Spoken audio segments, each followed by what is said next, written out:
Okay, so let's understand how to invest in cybersecurity sector, right? As I said earlier, not a SEBI registered advisor. This is whatever information you are getting from today's presentation. It is all my personal view based on my experience. It is for educational information purpose only.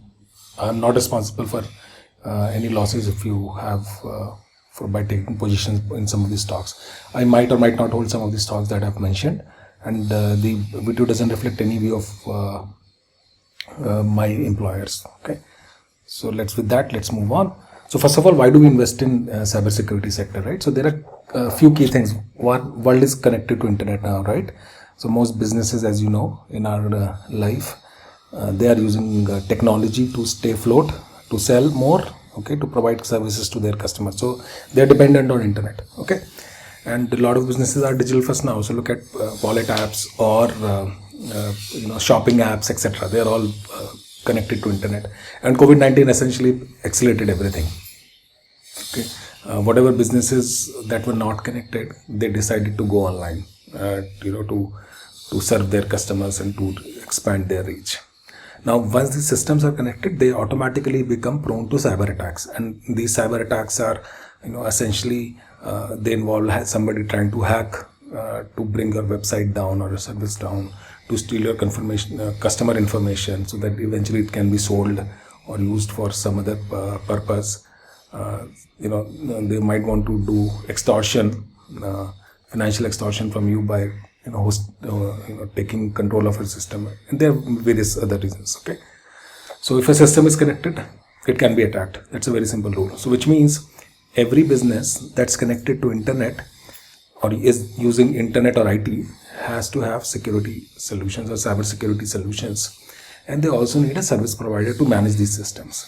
In some cases, the businesses decide to hire people on their own, people who know cybersecurity, or they outsource it to various service providers. Okay, so in the cybersecurity sector, all the companies or businesses, they either are making products or providing services or doing both to ensure that the customer's business is always secure and available all the time. Okay, so that is the idea behind the cybersecurity sector.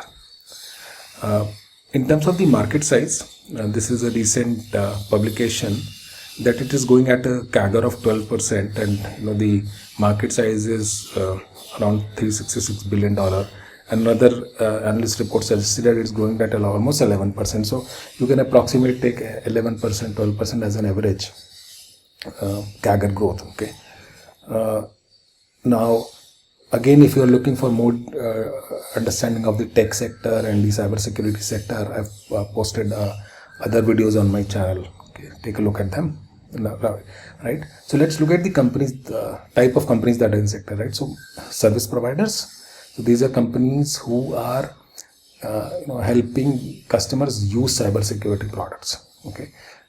So example, if a customer wants a website to not get hacked, they would buy a software, and they would get people to continuously monitor the website and ensure that this application or website security software is continuously updated, and if there is an issue in the website, somebody is trying to hack, those are immediately stopped in real time. Okay, so that's the job of a service provider, to manage a cybersecurity product, manage and operate. Okay. The second one is the OEMs, which are making the product itself to solve specific problems. Like I gave you an example of a website. So let's say ITC has an online store, and the ITC would never want that store to go down. So so they would need some softwares like a firewall, that continuously monitors their web traffic coming to their website and ensures that the malicious traffic or bad traffic is stopped before it tries to hack the website. Okay, and I've given details of this more in the cybersecurity sector video on my channel. Please take a look.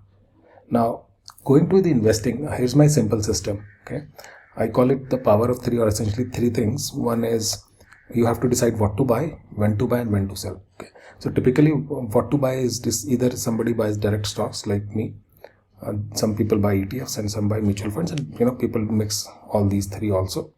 And the decision to make direct stocks is typically done using fundamental screening, right? So it essentially involves understanding if the sector has a tailwind or not, and then you decide the business itself, the particular company which you want to invest into, and typically monitor everything around sales and profit.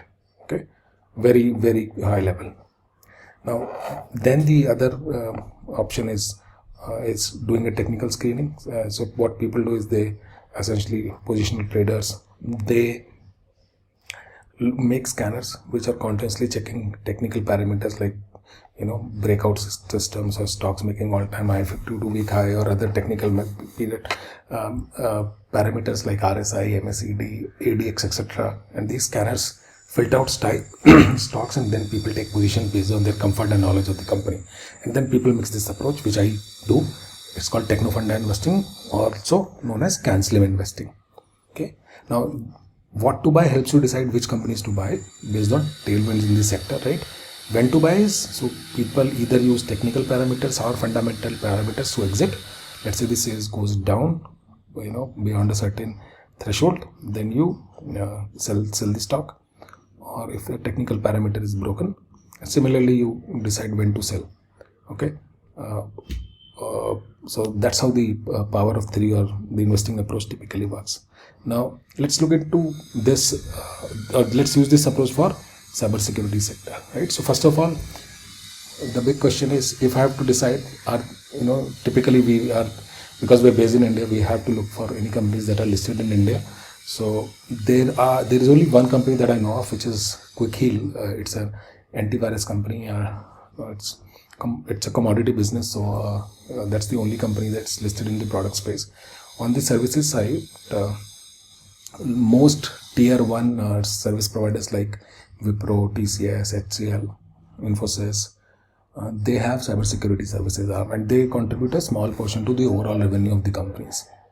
But on the OEM side, most of the popular cybersecurity companies are based in either US and Israel, and they're listed in the stock exchange in US. Okay, so this, if some of you have gone through my cybersecurity intro video earlier, but this is a map of the entire sector created by a company called Momentum Cyber. So let me quickly run you through that map. Okay, so again, as I said, cybersecurity is a large sector. There are companies trying to solve use cases. So there are companies in network and infra security, web security, endpoint security, application side, etc. Mobile and cloud security, transactions, IoT, IAM, right? So various things. And then there are service providers also listed. So when I say service provider, they are typically called MSSPs in our sector. So MSSPs is managed security service provider, and you will see some names from India also, right? So Wipro is there. Okay, and I'm sure you have heard of IBM, and I know HCL, TCS are also there, not covered by this analysis. So, but I know that they have cybersecurity services for sure. Okay, now if you notice, the biggest block in this is the network and infra security. Why is that? Because that's the most basic thing that any infrastructure needs.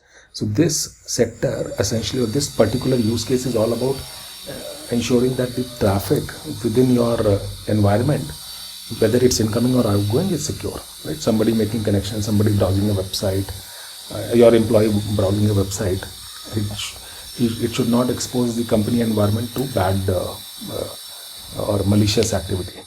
Okay, so that's why this has a lot of companies in this sector. Okay, so what typically we do is we typically look at companies that are leaders in each of these subspaces or within the subsectors, and then we choose one of them. Okay, another thing, not every company is listed.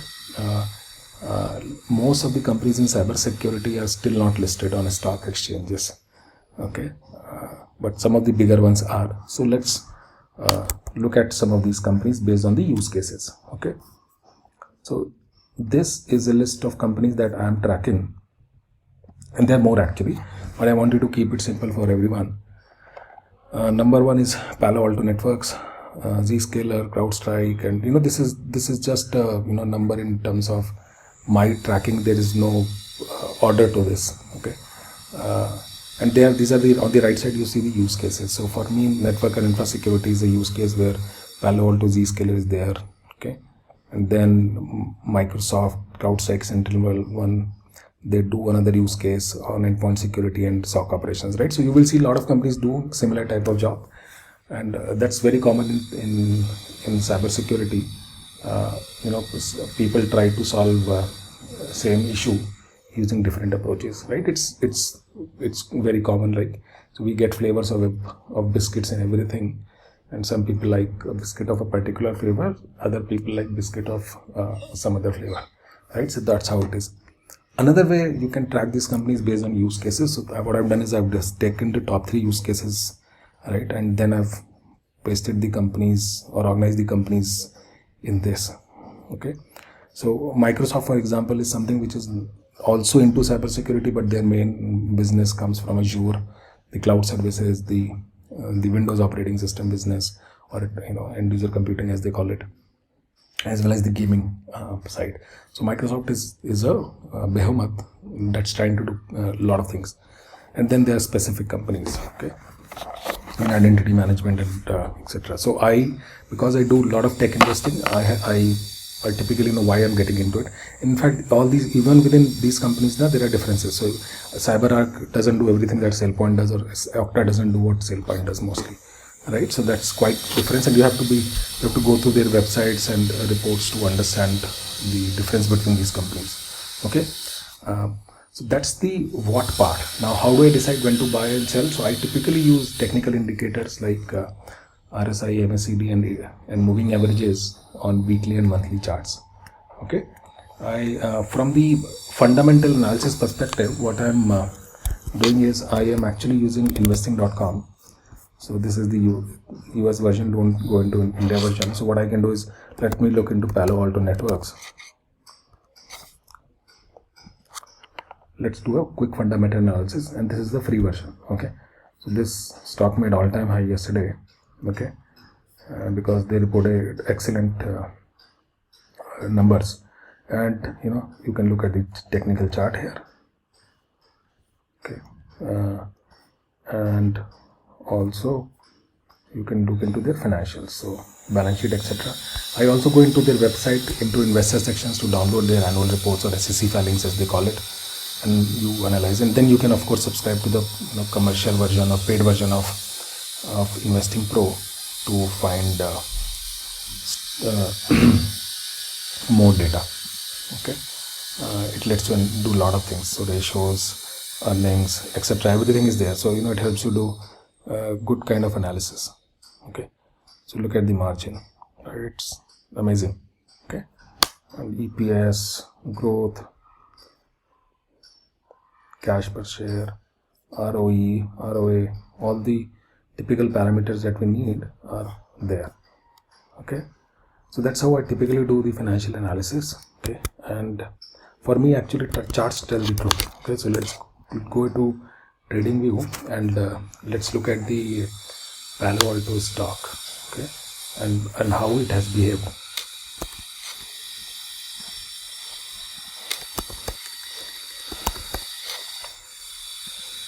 Okay, so this is the, so let's say I'm into a monthly chart. Look at, the company got listed around here in 2012. Look at the amazing returns it has given. Okay, so pretty good, huh?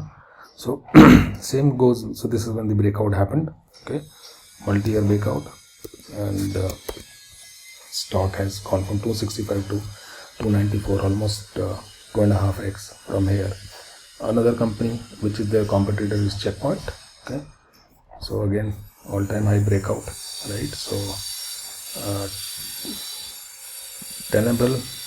Okay, again higher highs. Okay, so the breakout happened, and then it's moving. Okay, so I use this weekly charts and monthly charts to make my trading bets. Okay, as I said. Now so as you might have realized, I understand the sector very well, and then I go to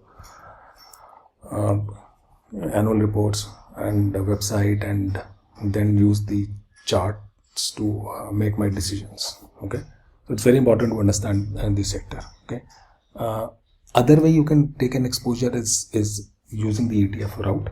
So there are 4 ETFs, which I could find, there are no mutual funds to my knowledge as of the day I'm recording this. And I think this one is pretty good. It's called iShare Cybersecurity ETF. And look at this. In fact, let's look at the iShare chart.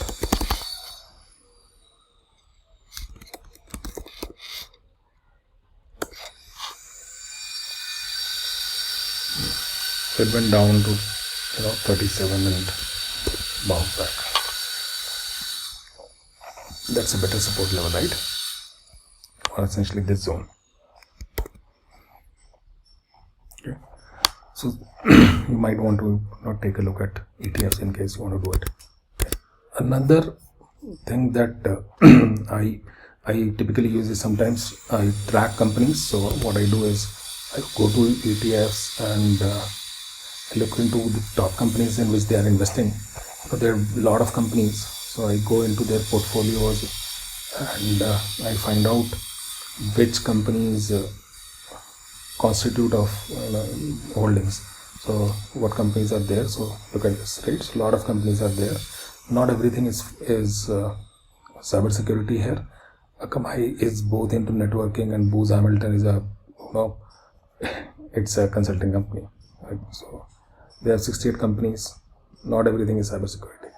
Okay, so it's important to understand the sector, right? But I think if you start taking the top 10 holdings, in terms of weight, you will get a good idea of which companies to invest into. Okay, so that's that. Now, how I'm investing is today you have options from most full research brokers like ICICI Direct, Kotak, HDFC to buy these stocks, and the process involves transferring funds to an intermediary company, and that company transfers the money into your account, and that process is pretty smooth now. I've been trying for the last 1-2 years, but in the last few months it has gone pretty good. Okay, and then I personally use discount broker like Grow, and then there are dedicated US focused platforms like Handy Money, Vested, etc. for these options. So you can use either one of them. Okay, with that, thank you so much.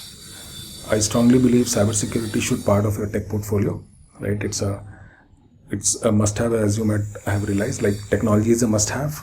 Within technology, cybersecurity is a must-have, because no company can keep their IT systems running without cybersecurity in place. Okay, so thank you so much. Please send your questions. I'll be happy to analyze any company that you're interested in this sector. Thank you.